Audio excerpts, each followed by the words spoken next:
Class 7th की maths की class में आपका एक बार फिर से स्वागत है। बच्चों, हम पढ़ रहे थे इकाई 5 त्रिभुज अभ्यास 5 जो एच तक के प्रश्न हम लोग हल कर चुके हैं। आज हमें हल करना है 5i। 5i स्टार्ट करने से बच्चों एक इम्पॉर्टेंट बात दी हुई है, उसको ध्यान से समझ लीजिए कि जो त्रिभुज की मध्यिकाएं होती हैं वो संगामी होती हैं, तो आपने पढ़ ही लिया है। और संगमन बिंदु जो है त्रिभुज का क्या कहलाता है? केंद्रक कहलाता है, ये भी आप जान गए हैं। इसे जी से नामांकित करते हैं और त्रिभुज का केंद्रक किसी माध्यिका को 2:1 के अनुपात में विभाजित करता है। यानी त्रिभुज का जो केंद्र होगा वो माध्यिका को 2:1 के अनुपात में विभाजित करता है। इससे क्या निष्कर्ष निकला बच्चों? तो जैसे ये आकृति है आपकी, तो इस जो ये माध्यिकाएं हैं बच्चों, इसका मतलब ये हुआ कि जो ए और डी मान लीजिए है, तो इसमें 2:1 यानी ये जो हमारी माध्यिका होगी ये 2 भाग होगा और ये 1 भाग होगा। इसी तरीके से हर माध्यिका के लिए होगा, ये 2 भाग होगा, ये 1 भाग होगा, ये 2 भाग होगा और ये 1 भाग होगा, यानी 2:1 का अनुपात इनमें होगा। आइए बढ़ते हैं अब अपने प्रश्नावली की ओर।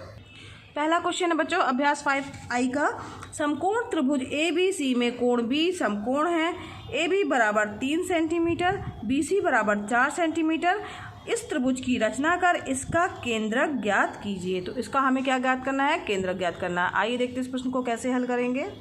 सबसे पहले बच्चों BC बराबर कितना दिया हुआ है? 4 सेंटीमीटर। तो सबसे पहले हम क्या करेंगे, एक रेखाखंड खींच लेंगे 4 सेंटीमीटर का। तो ये मान लीजिए हमने एक रेखाखंड खींच लिया 4 सेंटीमीटर। स्केल की सहायता से यहाँ 0 से लेकर के 4 सेंटीमीटर का हमने एक रेखाखंड खींच लिया। तो ये इस रेखाखंड का नाम क्या होगा? B और ये हो गया हमारा C। ठीक है, ये कितना है? 4 सेंटीमीटर, प्रश्न में ही दिया हुआ है। इसके बाद दिया है ABC में कोण B क्या है? समकोण है। तो 90 अंश का कोण बनाती हुई रेखा जो है खींचेंगे, जो यहाँ से जाएगी और जो जिसके अनुसार जो है कोण B क्या होगा हमारा? समकोण, यानी 90 अंश का होगा।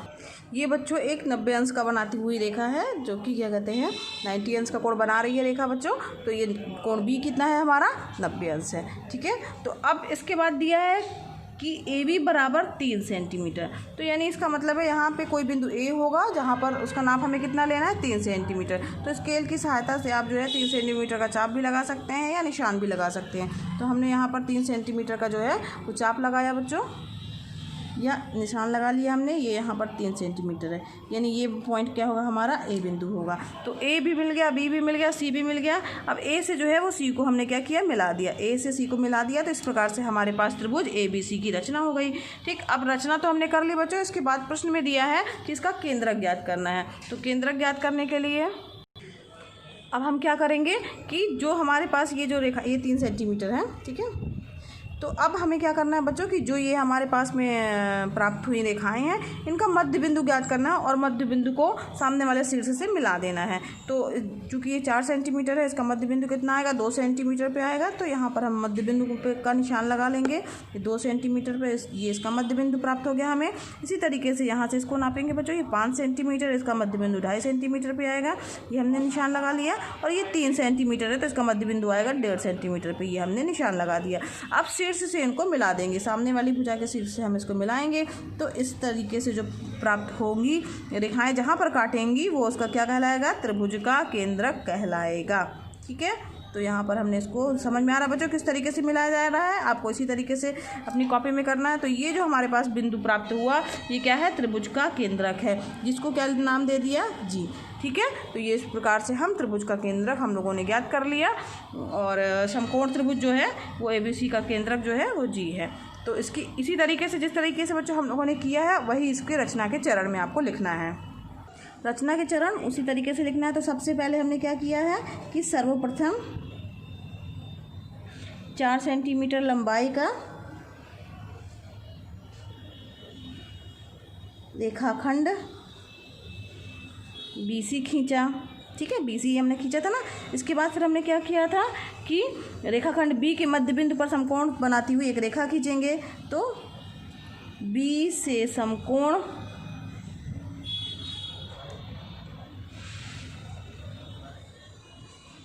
बनाती हुई रेखा खींचा। ठीक है, अब इसके बाद जो है तथा 3 सेंटीमीटर, यहाँ से यहाँ तक हमने 3 सेंटीमीटर लिया था ना, तो तथा 3 सेंटीमीटर का जो है वो 3 सेंटीमीटर लंबाई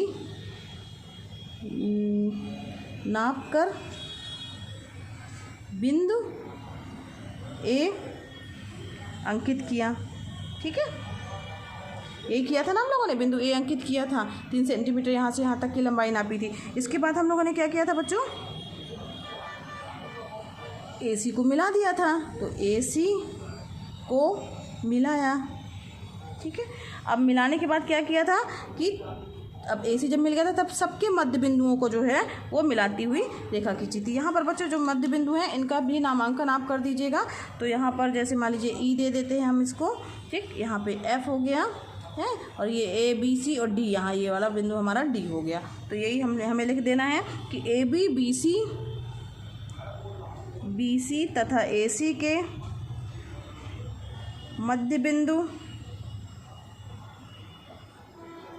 D E व F को सम्मुख शीर्ष से, सामने वाले शीर्ष से हमने क्या किया था, मिलाया, को सम्मुख शीर्ष से मिलाया, ठीक है। और इस प्रकार प्राप्त तीनों माध्यिकाएं जो हैं वो बिंदु G पर काट रही हैं। 5वां पॉइंट हो जाएगा, प्राप्त तीनों माध्यिकाएं बिंदु G पर काट रही हैं। ठीक है, और बिंदु G जो है वो त्रिभुज ABC का केंद्र है। ठीक, तो ये लिख दीजिएगा, अतः बिंदु G त्रिभुज ABC का केंद्र है। ठीक, तो इस तरीके से हम रचना के चरण लिख लेंगे और ये आपको समझ में आ गया होगा कि किस तरीके से हमने इसकी रचना की। अब बच्चों इसका दूसरा प्रश्न है कि एक त्रिभुज की माध्यिकाएं क्रमशः 6 सेंटीमीटर, 9 सेंटीमीटर और 12 सेंटीमीटर लंबी है। इस त्रिभुज के केंद्रक द्वारा माध्यिकाओं के विभाजित भाग ज्ञात करना है हमें। तो आइए देखते हैं इसे कैसे करेंगे। तो बच्चों इसका प्रश्न हल करने के लिए दूसरा प्रश्न है इसका। तो चूँकि माध्यिकाएं जो है वो केंद्रक के द्वारा 2:1 के अनुपात में विभाजित होती हैं, अभी हम लोगों ने पढ़ा है।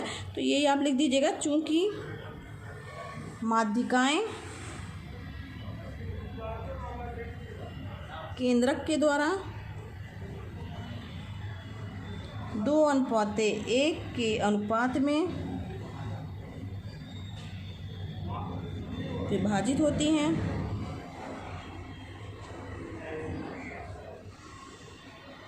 तो अब 2:1 के अनुपात में विभाजित होती है। इसका मतलब है कि जो हमारी माध्यिकाएं जो दी हुई हैं वो 6 सेंटीमीटर वाली कौन कौन सी दी हुई हैं, ये लिख लीजिए फिर, दी गई माध्यिकाएं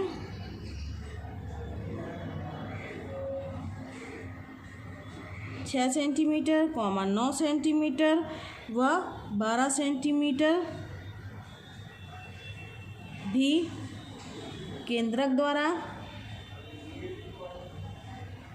2:1 के अनुपात में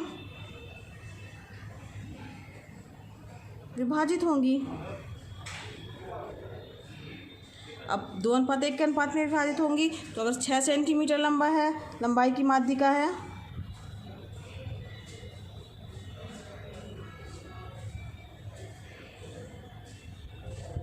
माध्यिका के केंद्रक द्वारा विभाजित भाग